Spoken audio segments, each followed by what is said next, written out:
সংকট মতাৰ সম্ভাৱনা গিবন অভয়াৰণ্যৰ জীৱকুললৈ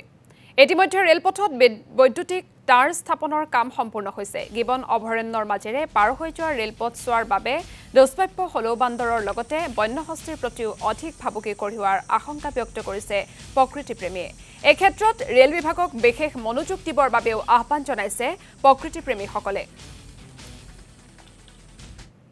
মানে চৰকাৰে এটা বৰ ভুল সিদ্ধান্ত গ্ৰহণ কৰিলে গিবনখনৰ কাৰণে কৰিবলগীয়া কাম বহুত আছে কিন্তু আগতেই ট্ৰেইন লাইনটোৱে গিবন ৱাইল্ড লাইফ চেঞ্চুৰীখনৰ কাৰণে যথেষ্ট অসুবিধাৰ সৃষ্টি কৰি আহিছে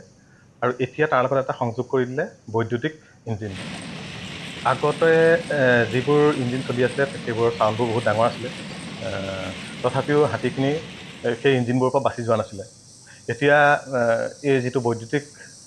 যি তাঁৰৰ ব্যৱস্থা কৰিলে ইয়াত মানে কি হ'ব এটা নতুন সংযোগ হ'ল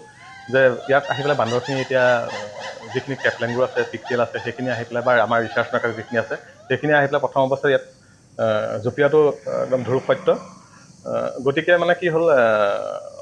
প্ৰতিদিনাই ইয়াত ৮-১০টা বান্দৰ মৰাটো একদম এইটো নিশ্চয় বুলি ক'ব পাৰি আৰু ইয়াত মানে কিছুমান এনেকুৱা কাম কৰিব লাগিছিলে ধৰক আজি গিবনকেইটা ১ নম্বৰৰ পৰা ২ নম্বৰলৈ যাবৰ কাৰণে যিখন ব্ৰিজ বনালে সেই ব্ৰিজখনটো ছাকচেছ নহ'লে তেওঁলোকে সেইবোৰ কাম কৰিব লাগিছিলে কিন্তু সেইবোৰ কাম নকৰি তেওঁলোকে মানে কি কৰিলে বৈদ্যুতিক ইঞ্জিনৰ ব্যৱস্থা কৰিলে আৰু টেকন'লজি ইমান দূৰ আগবাঢ়িছে পৃথিৱীখন ইমান দূৰ আগবাঢ়িছে কিন্তু এই গিবনৰ মাজত এই ইলেক্ট্ৰিক ব্যৱস্থাটো নকৰাকৈ যদি বেলেগ কিবা এটা কৰিলেহেঁতেনে তেতিয়া আমি